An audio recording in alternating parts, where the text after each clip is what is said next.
It's one of my favorite questions of university students.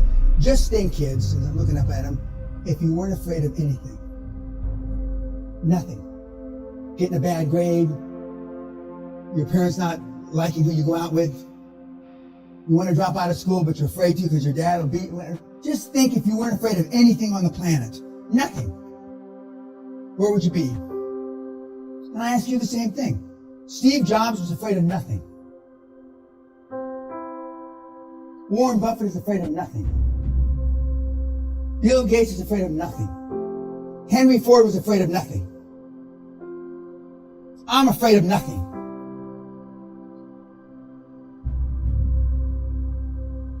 And yet those names, and I can name thousands of them like them, continue to succeed, continue to change the world. And the rest of the world, the 99.9% of the world, is afraid to take a... Most people never pick up the phone and call. Most people never ask. And that's what separates sometimes the people that do things from the people that just dream about them. You gotta act. And you've got to be willing to fail. You've got to be willing to crash and burn. You know, with people on the phone, with starting a company, with whatever. If you're afraid of failing, you won't get very far. And the guys and the few gals, and they're high-performance gals too, they're not as well known as the guys, and there's not anywhere near as many of them. But Steve was an iconic guy, and he did change the world. Absolutely, he did change the world. And the current CEO, which we'll talk about in a couple of days, he calls people at 4:30 in the morning. That's when he starts Sunday morning, or actually Monday morning, Sunday night. And all these guys are the same. Success leaves clues. If they're all not like you, what in the is that telling you? If you're not even a drop of sweat dripping down the left testicle of Steve Jobs, what in the is that telling you? How is your program working out? Well, we all know it hasn't.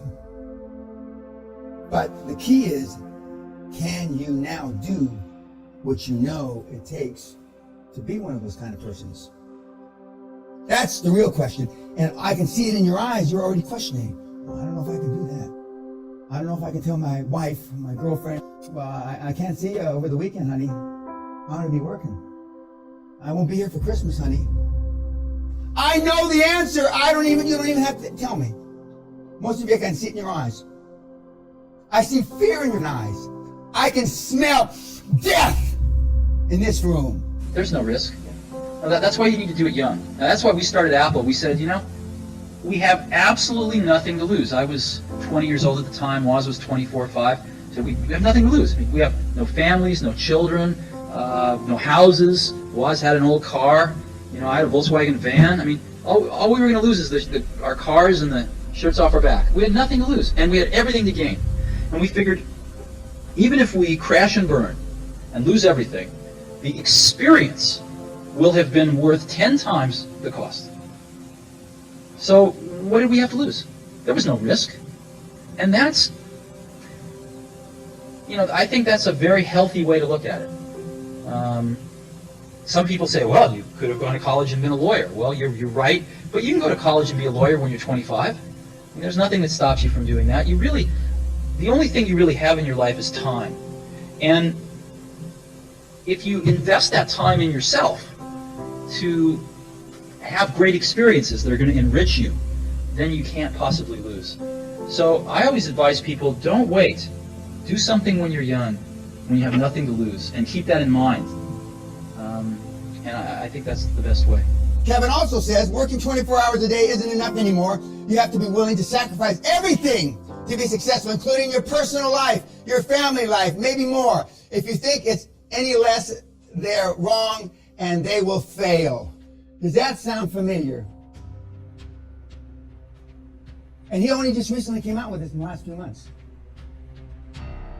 They all think it, but they're trying to paint their legacy. Apparently, Mr. O'Leary doesn't give a about his legacy. You will have the banks and the motivated sellers on their back foot. Does everybody understand that? Off balance, on their back foot, if you follow the scripts. But a lot of you aren't going to follow the scripts and the templates and the processes and the procedures and the systems. Why? Because you've engaged in self-sabotaging activities all your miserable lives, and you don't really deserve. You scraped up the money somehow to get here, but you don't really believe you deserve to be successful. High-performance people don't have to be managed. We were talking about CFOs yesterday.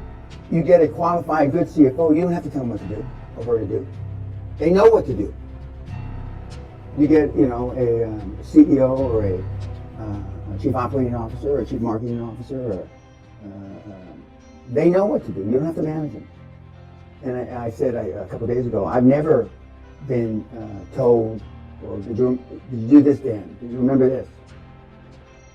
Because I've always overperformed. And sometimes I've stuck my tentacles in the other guy's portfolio and I got in trouble, and that's why I got fired a couple of times. Because I'm not only managing what I was supposed to manage, well, I can help you and you too, because and they consider that an infringement on their territory. Remember, I may be wrong, but I'm never in doubt. And not every person you're going to bring onto your dream team is going to work out. Be careful who you piss off. Hitler and Napoleon both failed trying to invade Russia because they were fighting another war at the same time. And that's why I tell you, focus on the few. You cannot fight two wars. If your birthday is August the 4th, that's our first meeting. 8 o'clock at night, August the 4th. Valentine's Day, first meeting. Christmas Eve, first meeting. Rosh Hashanah. Ramadan. And we'll see how many of you show up.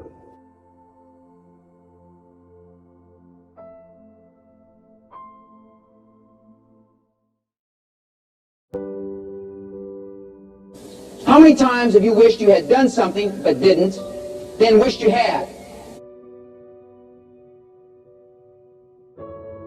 All of you will not achieve everything you set out to accomplish. But I can guarantee you, if you don't set goals and standards for yourself early on, you will have little chance to achieve even the most rudimentary status in life. For those of you that have very definitive aspirations, such as VP of Marketing, CFO, VP of Personnel, or CEO, practice within when you're without. This means simulate the position you aspire to fill in various situations. I'm not suggesting you reinvent the wheel. I'm suggesting that you expand your horizons and use these already proven principles that have worked for many, myself included. Of these principles, two of the most difficult yet extremely effective to grasp are: act as if you had no limits to your abilities, and perhaps the most notable thing I'll say today, you must act with great enthusiasm in everything you do. If you think back, you'll be able to think of situations where the person who exhibited the can-do, positive and enthusiastic attitude got the nod or opportunity. And fellow graduates, what you will come to realize early on in your career is all you need or want is the opportunity to excel. Just the opportunity, and the rest will take its natural course. How many times have you wished you had done something but didn't, then wished you had? Virtually all of us have experienced this. If you merely reduce such occurrences, your career goals will be enhanced. Now I will relate an example that exhibits these concepts. An example that is real and understandable about myself and the natural resources company I co-founded 9 years ago, of which I am still chairman and CEO. The other two co-founders who were part of my dream team, and how we reacted in our first 5 years of existence, which happened to be the most devastating period for energy companies in 50 years. Let me put the situation in perspective. After the second oil embargo in 1979, oil prices rose to $40 a barrel. In the early 80s, then plummeted to $8 a barrel by mid-1986. Our company was founded on Friday, July 13th, 1982, with $820, a phone, and a leased fax machine. None of us had any real oil or energy experience to speak of, least of all me. Now it's 1987, and I'm being interviewed by a London-based newspaper, and I was asked how in the most trying period the energy business has ever known, 1982 to 1987, called by some a 5-year depression, did Great Western Resources Incorporated become the fastest growing natural resource company in the United States with assets of near $300 million. I thought for a microsecond and fired back with as much enthusiasm as I could. We always act as if we had no limits to our abilities, and we decided not to participate in the energy depression. I told him it didn't hurt us not knowing it was the worst of times, because we had no experience, bad or good. But more importantly, we always simulated positive occurrences. We would have been surprised if we hadn't succeeded. The reporter looked stunned and went on to the next question. I tell you this story not to make light of all the tremendous hard work that it takes to become successful and fulfilled. It is not easy, but it is attainable if you have the real desire to get down and roll up your sleeves. It's like raising children. If you have the true grit to stick with it, especially during adversity, and are willing to go the extra mile in a positive and enthusiastic manner, you'll make it. I guarantee it. Another example of what I've illustrated this morning was to have a dream. I have dreamed many times of being here today, of giving this commencement speech. I believe it's because I had something that needed to be shared with you. It's my way of saying thank you, son, for all that you've done. And also, I hope someday I would have an opportunity to help lay out a framework for the future for graduating students. Everything I've discussed today really works. It's not theory or rhetoric. Notwithstanding, I've told you to have faith in some instances. It is not faith you will be rewarded in the afterlife. It is faith that will be rewarded in this life. And that's why you went to college in the first place. There is no doubt in my mind, and there should be none in yours. We have shared experiences others cannot duplicate. Remember, we are one, we are the same. We are CSUN graduates of the School of Business Administration and Economics. It is a basis for which you can build your own recipe for success. It has given me great pride and satisfaction to be with you this morning, to be here this morning, as your first commencement speaker for the School of Business Administration and Economics. In closing, I'd like to read something that was written to me by my father long before I attended CSUN. The future is yours. Approach it with honesty and ambition, with a will to fight for the rights of mankind. Always balance the rights of mankind with the rights of society. Have faith in yourself and faith in people. For if you trust no one, you cannot trust yourself.